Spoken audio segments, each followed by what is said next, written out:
Now it's Our Miss Brooks, starring Eve Arden.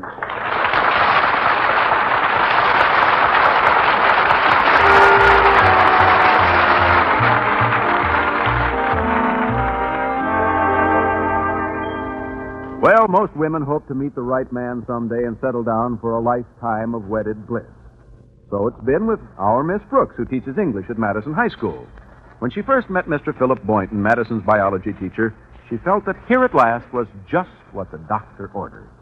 That was 6 years ago, and Mr. Boynton still hasn't read the prescription. In fact, lately I suspected that Mr. Boynton was carrying on a flirtation with someone else. At breakfast Thursday morning, I voiced my suspicions to my landlady. Connie Brooks, are you inferring that Mr. Boynton has found greener pastures?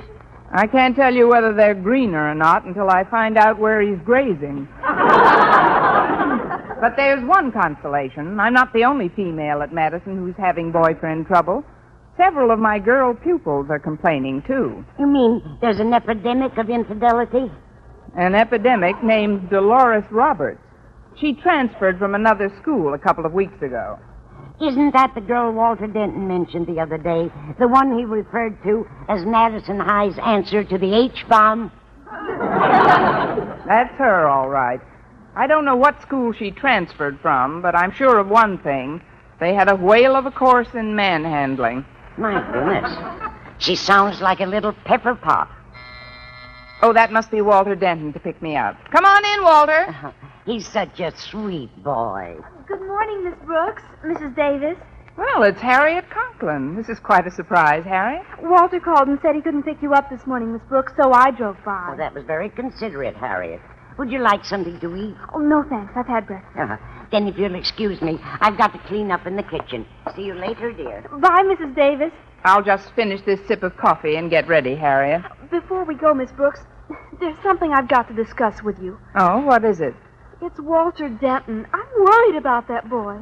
I don't blame you. The way he eats, he's digging his own... It's got nothing to do with that, Miss Brooks. It's this new girl, Dolores Roberts. I think he's infatuated with her. Why should he be an exception? Most of the male youth at Madison are making goo-goo eyes at her.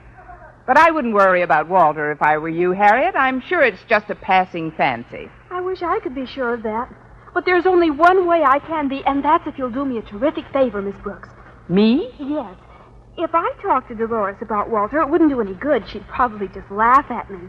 But if you were to discourage her about him... Now, wait a minute, Harriet. You know I don't like to mix into the personal affairs of any of my students. But this girl isn't even a real student yet. She's just looking the place over to see if it'll suit her. Oh, you've got to do me this favor, Miss Brooks. After all, you're sophisticated, worldly wise, knowledgeable, charming, beautiful. I tell you what I'll do, Harriet. You keep talking to me, and I'll keep talking to her.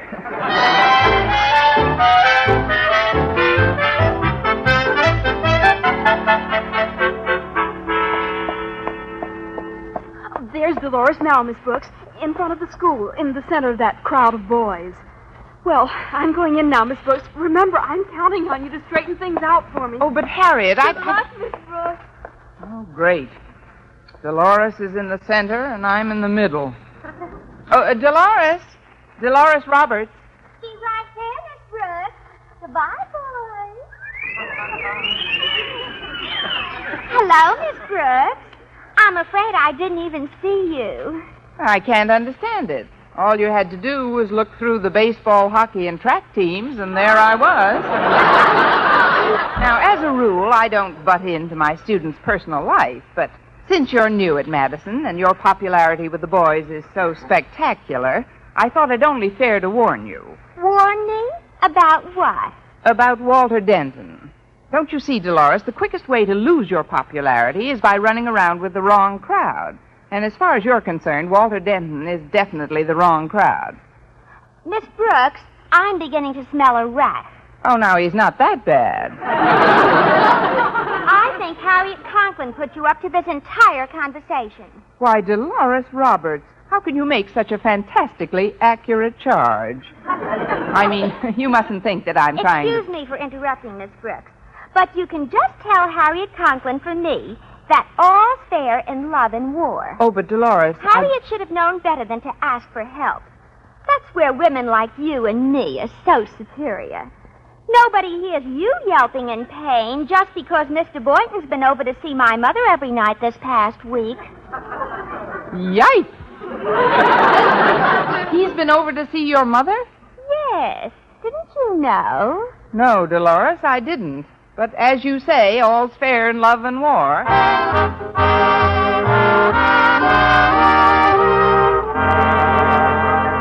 Well, after learning that Mr. Boynton had spent every evening of the past week with the mother of Dolores, Men Are Such Children, Roberts, I was about ready to hit the ceiling, preferably with Mr. Boynton's head. But when I met him for lunch in the school cafeteria, I had calmed down considerably, and it was apparent that he wanted to be forgiven for breaking our date on the previous night. I'm sorry I broke that date with you last night, Miss Brooks, but it was unavoidable. After all, when somebody new comes to your town, you want to make them feel at home. You want to make them feel at home. I want to make them wish they'd stayed home. Oh, I know you've been seeing Dolores Roberts' mother. Well, the truth of the matter is that I've been giving Mrs. Roberts driving lessons. Well, not that I'm interested, but what happened after you were through giving her lessons? Well, somehow or other, we just seemed to wind up in her living room. Oh, I see. First you give lessons, then you get lessons. That is, going to someone's living room to finish your driving instruction doesn't seem like a necessity to me. With Phoebe it is. Well, this isn't fair, Miss Brooks. Actually, Mrs. Roberts doesn't mean a thing to me. I'll bet she doesn't, good old Phoebe. Now, please, you should know that when it comes to anything really important, the first person I think of is you. You do, Mr. Boynton? Of course I do.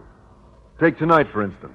I've got something of an extremely personal nature to attend to, and you're the only one I'd ever ask to help me. Oh, really, Mr. Boynton? What do you want me to do tonight? Well, Millie, one of my favorite white mice, died yesterday.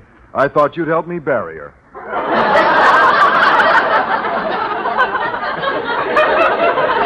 You romantic fool, you. Well, you picked the right assistant. Connie Brooks, the friendly undertaker. Now, don't tease me about it. I was very fond of that mouse.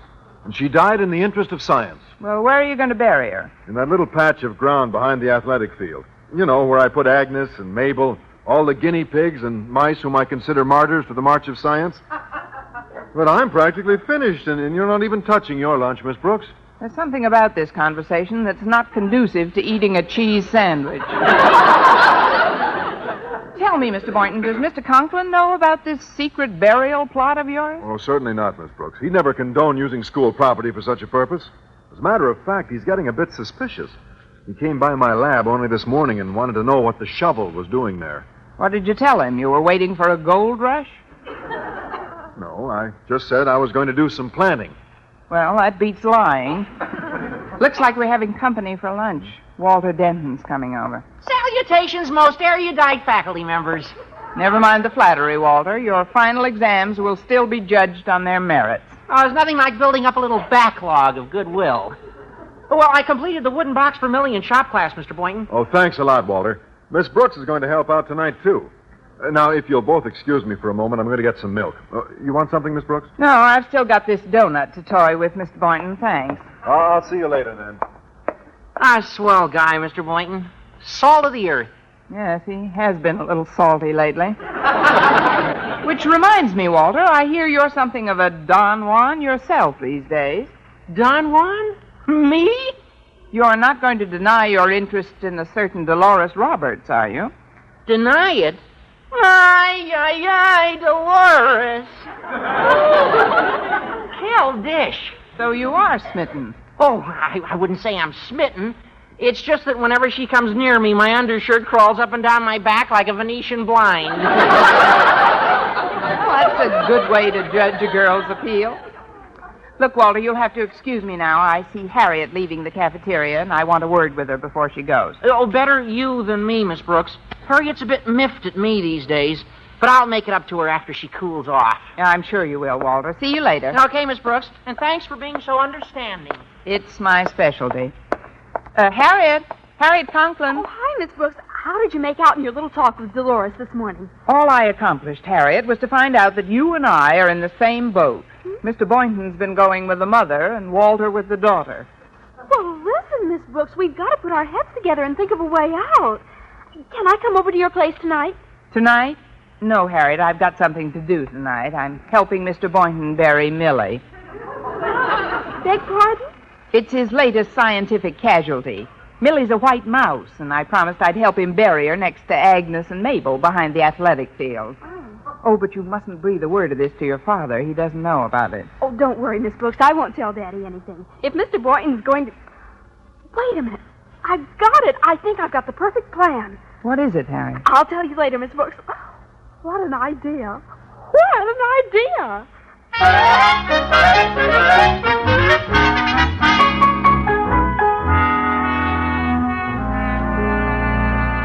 Are you sure we're alone in the house, Mrs. Roberts? Why, yes, Harriet. Why? Well, I don't like to barge in on people like this, but since you're new in town and you've been seeing Mr. Boynton, I thought I'd better put you on your guard. On my guard? Yes. I wouldn't want you to end up the way Agnes and Millie and the other women in his life did. What are you talking about? What happened to them? That's what the FBI would like to know. The FBI? In the past 5 years, almost every woman who's gone out with Mr. Boynton has disappeared. Well, this is preposterous.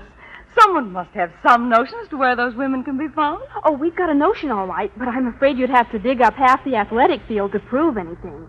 However, you could prove something to yourself tonight. Tonight? How? Well, as I say, his latest girlfriend, Millie, disappeared just a few days ago. And this morning I heard Mr. Boynton say he had a little work to do behind the athletic field tonight. So, a word to the wise, Mrs. Roberts. A word to the wise? What an idea. What an idea.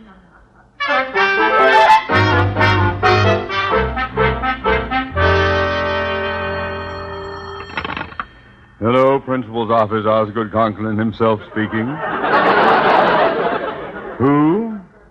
Oh, what can I do for you, Mrs. Roberts? What? What do I know about Mr. Boynton's private life? Well, outside of the fact that he's going with one of our teachers, a Miss Brooks, I'm afraid I don't know anything. What's that? Has she disappeared? No such luck. I mean, of course she hasn't disappeared. Who? Agnes? Millie? You never mentioned them to me. Why? They've all vanished. But what happened to them? Oh, I see. He buried them all near the athletic field. Well, that's a very simple matter. He buried them all near the athletic field! But, Mrs. Roberts, this is positive. Wait a minute. He did have a shovel in his laboratory this morning. I bet... What? Tonight? Yes, of course, Mrs. Roberts. What an idea. What an idea.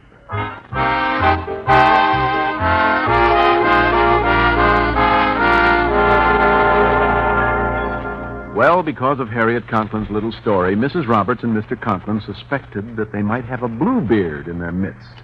A Bluebeard who's been burying his victims all over the school athletic field. However, later that night, all that Miss Brooks and Mr. Boynton are doing is burying his pet mouse, Millie. There, we're almost finished. Now I'll just smooth out this dirt a bit. Well, if you'll excuse me a minute, Mr. Boynton, I'd like to look for a stone to mark Millie's final resting place. Well, good idea, Miss Brooks. I'll have this job done by the time you're back. My buddy, your buddy. Just a few more pats. Well, good evening, Boynton. Mr. Conklin, what are you doing here at this time of night? My question exactly, Boynton. What are you doing here at this time of night? Well, sir, now that you've caught me with the goods, so to speak, I might as well confess the truth. I'm burying Millie.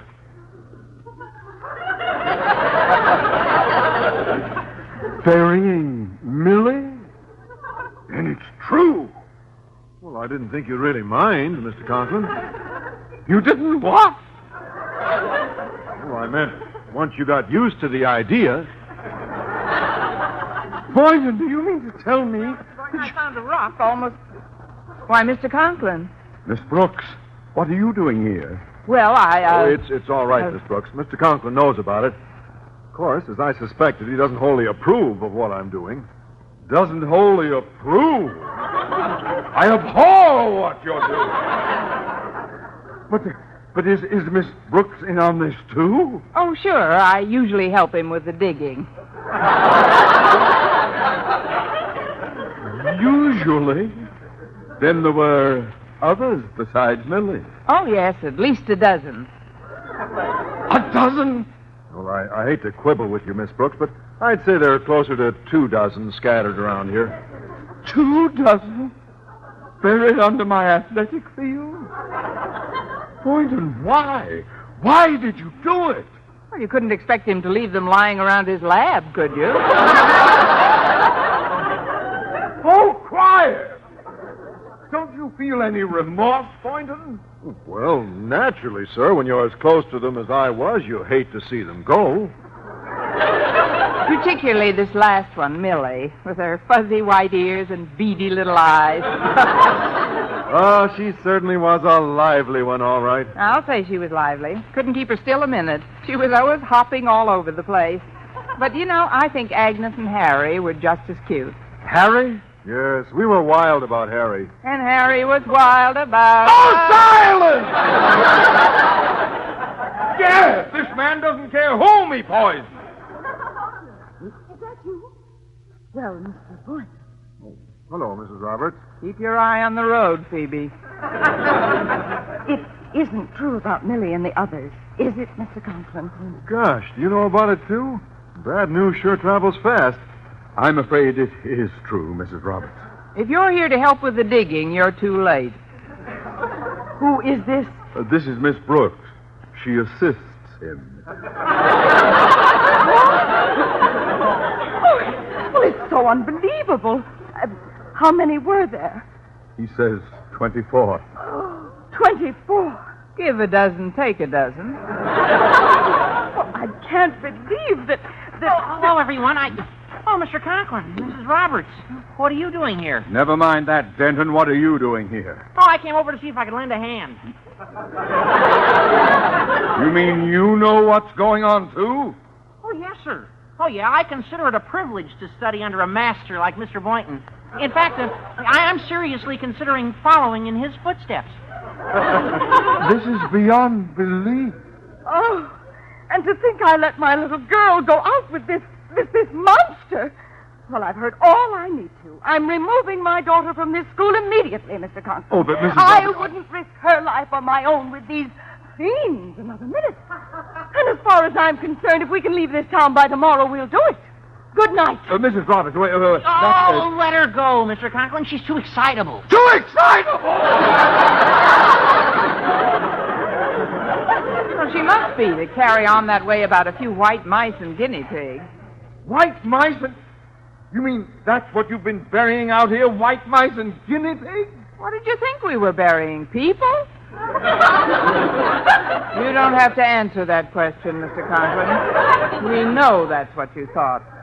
And Mrs. Roberts thinks the same thing. Well, if that's the case, I've got to stop her, tell her the truth. Oh, no, you don't.